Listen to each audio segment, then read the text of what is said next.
You mentioned Byron Leftwich, and Bruce Arians, the coach of the Buccaneers, has been giving Leftwich a ton of credit for being responsible for putting this offense together.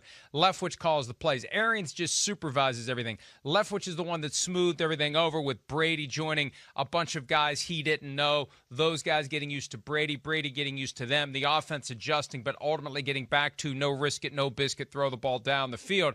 Arians spoke today about his disappointment over the fact that Byron Leftwich didn't get a single interview for any of the 7 head coaching vacancies. Here's Arians. You know, I was very, very pissed that Byron didn't at least get an interview this year for the job that he's done. I think I get way too much credit, and so does Tom Brady, for what the job that Byron has done.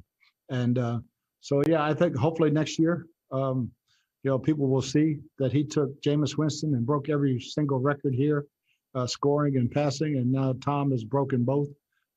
So it's he's done a fantastic job. He's everything supposedly what people are looking for, although this year was kind of a defensive cycle.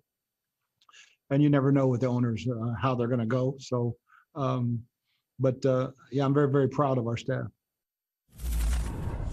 Yeah, and hopefully Leftwich at least gets an interview next year if he continues to do the work that he's done with Tom Brady, with that offense, a guy who was a first-round draft pick in 2003 as a quarterback, had a pretty good career, and has transitioned into becoming a pretty good NFL assistant coach, and hopefully for him it's just a matter of time before he gets his chance. I mean, the problem is there's only 32 of these jobs. That's the problem, and there are so many qualified candidates. That's one of the points that Jeffrey Lurie, the owner of the Eagles, made on Friday when he was explaining their process for hiring a new coach. So many candidates who are good enough, and it's unfortunate that some of the guys who clearly meet that bar aren't getting more consideration, or in Leftwich's case, Charean, any.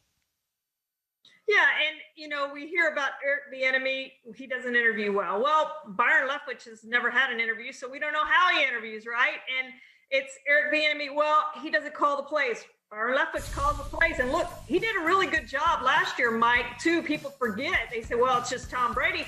How about Jameis Winston last year? He did throw for over 5,000 yards and over 30 touchdowns. I know he had the interceptions. Those were a problem. But look, they were third best team in scoring last year, third best team in scoring this year with Byron Leftwich. I think into the future, he does deserve consideration for a head coaching job. And, you know, Todd Bowles the same way on the defensive side. He's had his chance before, but with what he's done with that Bucs defense, I think he deserves consideration. We heard him say today that he had an interview set up with the Lions, and that was canceled because they knew they were going to hire Dan Campbell. And you guys have talked a lot, Mike, about the hiring cycle needs to start after the Super Bowl to give these guys who are in the Super Bowl more of a chance to get some of these head coaching jobs, because sometimes that does hold up the hiring process for these guys who are in the Super Bowl.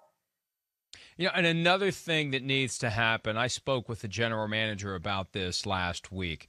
The coaches like Eric Bieniemy, who, if there is this weird sense of not interviewing well enough, whatever it is, the teams that consider the candidates, all the candidates that don't get the job, regardless of race, they're entitled to know why they didn't get it.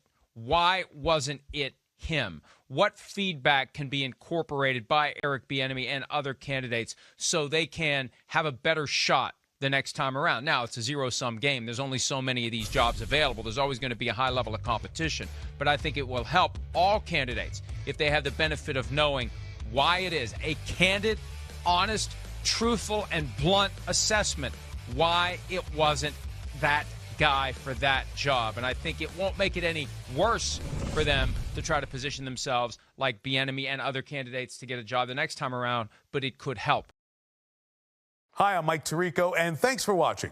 Make sure to hit subscribe for the latest news and highlights from NBC Sports.